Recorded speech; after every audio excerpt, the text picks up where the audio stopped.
जैसा कि मैं अपने सब वीडियोस में बोलती रहती हूँ कि कितना भी आप लोग लेक्चर्स सुनते रहें, उससे आपका हेल्थ में कोई चेंजेस नहीं आने वाले। सब चीज़ें प्रैक्टिकल हैं। जितना आप अपनी लाइफ में प्रैक्टिकल शुरू करेंगे वही आपकी लाइफ में रिजल्ट्स देंगी। और ये भी मैंने बहुत बार बोला है कि एक लेडी ही घर की पिलर होती है और उसके चारों तरफ ही ऊपर की जनरेशन और नीचे की जनरेशन घूमती है।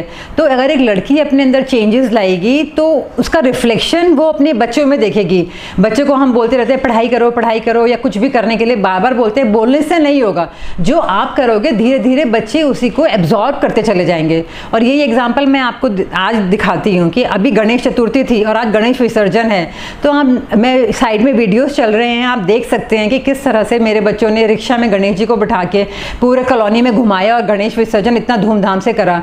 और एक वीडियो और मैं चलाऊंगी, वो आप देखना कि वो लोग बम्बई भी गए थे और वहाँ पर भी तीसरे दिन गणेश स्थापना के बाद एक गणेश को वहाँ पर विसर्जित करके आए थे। तो इससे ये उनका लाइफ का पहला गणेश विसर्जन था। उन लोगों ने कभी ऐसा नहीं करा, क्योंकि लेकिन मैंने कुछ 1-2 साल से पूजा पाठ शुरू कर दिया है। तो मैं यही बता रही हूँ कि वही रिफ्लेक्शन आप मेरे आज बच्चों में देखेंगे। तो बच्चों को कहने से नहीं होता, आप खुद से शुरू करिए वो सारी चीज़ें और धीरे धीरे आप देखेंगे कि बच्चे भी आपकी वो चीज़ें एब्जॉर्ब कर लेंगे। और मैं एक गणेश चतुर्थी से कनेक्ट करते हुए लोगों को ये और बताना चाहती हूँ कि हमारे शास्त्रों में हमें सब कुछ सिखाया गया है। देखिए, जैसे पहले शिव की पूजा थी, उसके बाद कृष्ण जी की पूजा हुई थी और अभी गणेश चतुर्थी हुई है। गणेश चतुर्थी में क्या होता है कि आपकी लाइफ में जितने भी विघ्न हैं वहाँ वो गणेशा उनको लेके चला जाता है।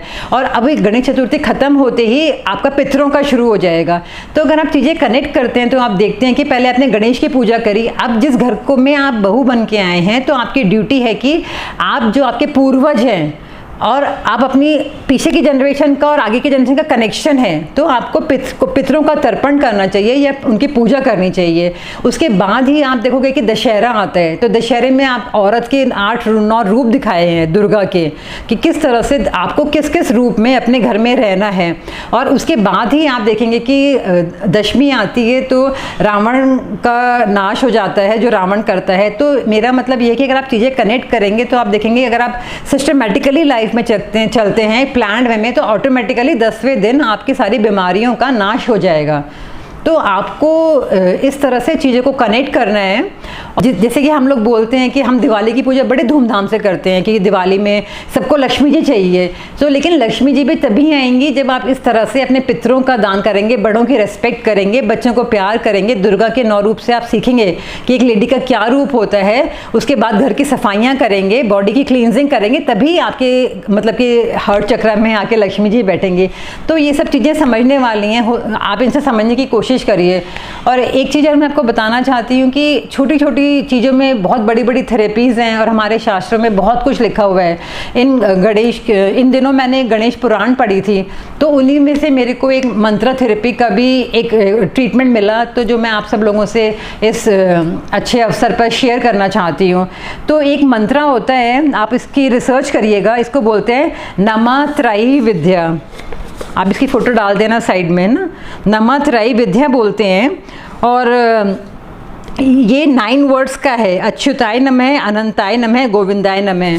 और मैं इसके पीछे की स्टोरी सुनाती हूँ। गणेश पुराण में क्या लिखा हुआ था कि जब समुद्र का मंथन हुआ था, देवताओं और दैत्यों ने जब मंथन किया था, उसमें से विष निकला था।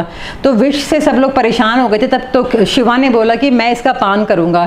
तो मगर क्योंकि पार्वती जी भी बड़ी परेशान थी कि शिवा इसका पान करेंगे तो मतलब उनको तकलीफ होगी, तब उन्होंने ये मंत्रा पढ़ा था। विष पीने से पहले उन्होंने ये मंत्रा पढ़ा था, जिसको बोलते हैं नाम त्रयी विद्या। और इस विद्या से उसमें गणेशा ने लिखा है कि शरीर ये एक मिसाइल की तरह एक्ट करती है। इस विद्या के बारे में रिसर्च करिए।